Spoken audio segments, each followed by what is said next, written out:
Bali, ayaw po gumana ng knob po ng susi niya. Tapos dinala ko po ng shop doon po sa amin. Tapos hindi po nagawa nung una. Tapos dinala ko po ng kasa. Hindi rin po nila nagawa. Ngayon, dinala ko po ng Pampanga. Hindi rin po nagawa. Hindi nagawa. Tapos dinala ko na po dito. Meron kaming ginagawa mga katropa na NMAX version 2, yung kulay green na yun, ginagawa namin ay ABS. Naka always on indicator, tapos naglolo ko yung kanyang speedometer. Yan, pinapatan namin siya ng bagong bearing. Tapos dito mga katropa, meron ditong dumayo sa atin. Ganito na yung itsura ng kanilang motor. NMAX version 2, hindi mapaandar sa lugar nila. Galing sila ng, saan sila galing? Nueva Ecija. So galing daw sila ng Nueva Ecija. Ang problema ng motor ni boss ay yung kanyang knob, hindi siya mag-trigger or hindi mabuksan yung kanyang knob. So ang ginawa ng mga unang gumawa mga katropa, sabi ni boss, ilang shop na tayo?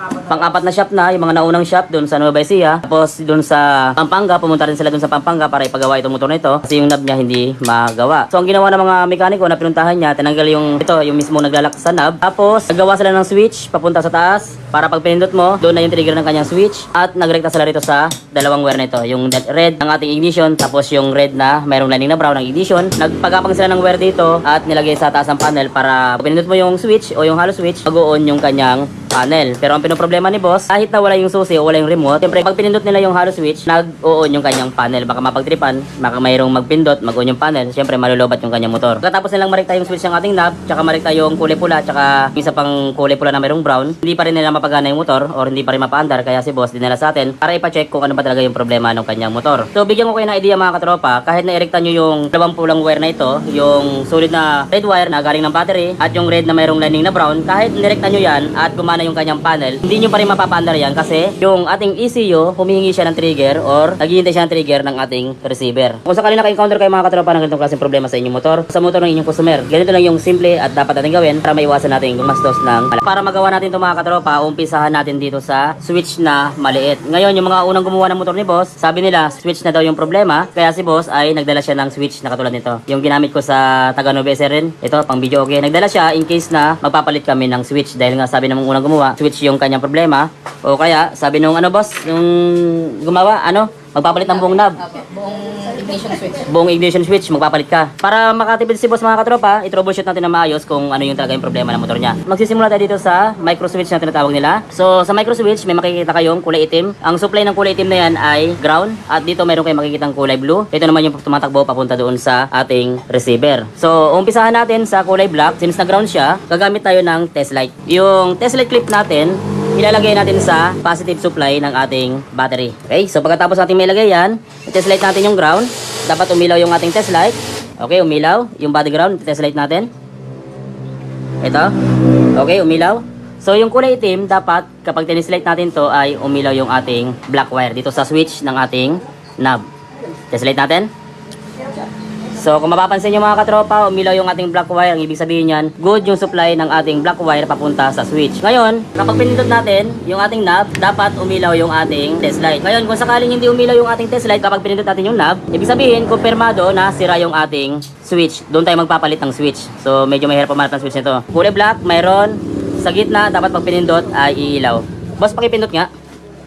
So kung mapapansin nyo, pinipindot ni boss, umiilaw yung ating test light. Ang ibig sabihin yan ay good yung ating switch at walang problema. Itong inalis nila na kulay blue na nilagyan ng switch, ibabalik natin dito sa gitna ng ating switch. So ito na mga katropa yung ating blue wire na hihinang na natin dito sa gitnang bahagi ng ating switch. Ang susunod natin, kung dito mayroong supply sa blue wire, dito sa baba, hanapin nyo yung blue wire dito, susugatan natin yung blue wire na yan at i-verify natin na kung yung bang supply dito sa switch, hanggang dito ay tumatawid yung ating ground. So ito na mga katropa yung blue wire sa baba ng ating socket. I-check natin kung pipindutin natin yung knob kung nakakarating dito yung supply na ground sa baba ng ating socket. Bukan natin sa blue wire, tapos pinutin. Boss, papindot nga. So mapapansin nyo, mula doon sa switch, dumaan sa socket. Pagbaba sa socket, meron pa rin siyang supply na nakakarating. Sige boss, isa pa. So ibig sabihin yan, good yung ating switch, good yung connection ng ating socket. Dito naman tayo sa receiver. Hanapin natin dito yung same na kulay niya, yung kulay blue. So sa receiver, kung mapapansin nyo, meron kayo rito makikita na solid blue wire. Yung solid blue wire ay katabi siya ng solid na red wire. So ang gagawin natin, nakalagay pa rin sa positive supply yung clip natin. Ang gagawin natin ay tutusukin natin yung tapat ng solid blue wire. Tapos tignan natin kung pipindutin natin yung knob kung iilaw siya. Sige boss. Wala. So ibig sabihin niya mga katropa, kapag ganun yung sitwasyon, na dito sa taas ng ating switch ay mayroon namang supply sa kulay blue at sa baba mayroong supply sa kulay blue. Ang ibig sabihin niya mula rito sa kanyang harness ay mayroong putol. So pinaka madalas na napuputol yung ating kulay blue na wire dito sa ilalim. Ito. So ito pala nagkalkal pa sila, nagkalkal na no. Nagkalkal na pa sila rito eh. So dito sa bandang ilalim, dito yung common na nasisira yung ating solid blue wire, kaya ang gagawin natin, aalisin natin tong nilagay nila or tinagip nila. Tapos hahanapin natin yung same na coding, kulay blue wire, at titingnan natin kung mula rito ba sa tinislate natin sa baba ng socket at pababa rito kung may supply siya kapag pinipindot natin yung knob. So ito na mga katropa yung wire ni boss. Kung mapapansin nyo, basang-basa sa tubig, merong umido at nagkukulay green na siya. Kapag ganyan yung sitwasyon mga katropa ng ating wire, syempre minsan nabubulok yung wire natin. At lang lalo na dito kapag may kunting baha boss, pumapasok dito, nakababad kagad yan. Kaya ganito yung nangyayari sa atin. So ang purpose natin dito mga katropa, hanapin natin yung solid na blue wire. At dito sa binuksan natin, hanapin natin yung solid na blue wire. Yung walang lining kasi minsan merong lining eh no. Blue pero merong lining na red. Pero hanapin nyo yung pinaka solid na blue wire. Ito. Kung nahanap nyo yan, hatak-hatakin nyo lang kasi minsan mukha siyang buo pero yung kanyang connection sa loob ay sira na pala or putol na. So itong ating solid blue wire, ito yon. Hatakin natin. Yun. Yan boss. Nakita nyo? Ang nangyari ay nag-umido na pala siya. Nabulok na boss. So imbis na magpalit ka ng knob, wala pa rin, kahit palitan ng bago yan, kung dito nabulok na, kahit bago yung knob mo, hindi pa rin siya gagana talaga. Di ba? So, ganun pa rin. Dapat langan natin dito na troubleshoot na mabuti. So, balatan natin to. Tapos, subukan natin siyang i-test light. Dapat, mula rito, mayroon kapag pinindot natin yung knob. Okay? Sa baba. Okay? Dito sa naputol.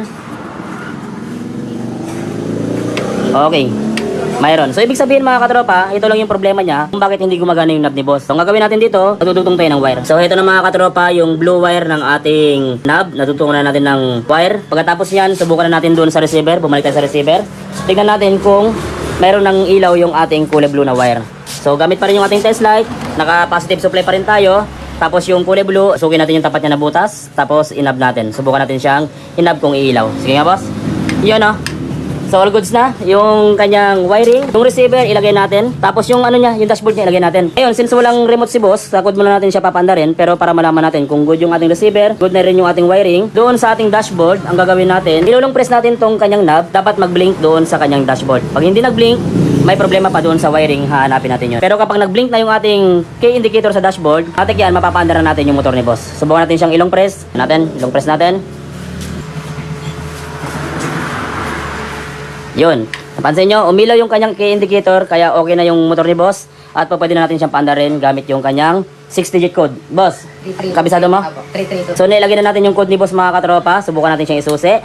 Okay, kung makikita nyo, naka-open na yung kanyang panel. Tapos tignan natin kung aandar na siya. Iyan o. Katropa yung motor ni boss at ang kagandahan dito ay standard pa yung kanyang knob. Hindi siya nakarekta or hindi siya nag-modify para ma-open yung kanyang knob, kundi standard yung ginamit natin at standard yung pan-trigger natin. Yun yung kagandahan doon. At isa pa boss, syempre nakamura ka. Nakamura, naka-minus. Kasi 7,000 yung gusto nyo pabiling kay boss. Pero wala pa ng problema boss. Ang problema is yung kulay blue rito naputol. Kaya nangyari, ayaw ma-trigger o ayaw mag-ano ng motor ni boss at ayaw umandar. So subukan natin. Namatay yung motor ni boss. Iyan ah. Mababa yung ano niya. Idle. Mababa yung idle niya. Di ba nagpapahimis ka sa kanila? Hindi na nakuha yung standard na idle. Ang idle dapat niya 1.5, 1.6. Sa kanya, mababa ng idle niya. So yun ang mga katropa, kung sakali naka-encounter kayo ng ganitong klaseng problema, halaga rito ay i-troubleshoot natin na maayos. Kung si boss pumayag siya na bumili ng buong knob, 7,000, pagsalpak ng bagong knob, syempre hindi pa rin gagana kasi ang pinaka-problema ay yung putol dito. So kung ganun, ang na-encounter yung problema, i-troubleshoot nyo tulad ng ginawa ko. Pag nasundan yung troubleshoot ko, madadali nyo yung problema ng ganitong klaseng motor. So yun ang mga katropa, maraming salamat sa walang sawang pagsuporta sa ating channel. Sana tuwing nanood kayo ng ating video, marami kayo natutunan, ginagamit nyo sa inyong panganap buhay or sa inyong pag-DIY. Maraming salamat mga katropa. God bless. Siyempre, ingat palagi sa pag-wiring.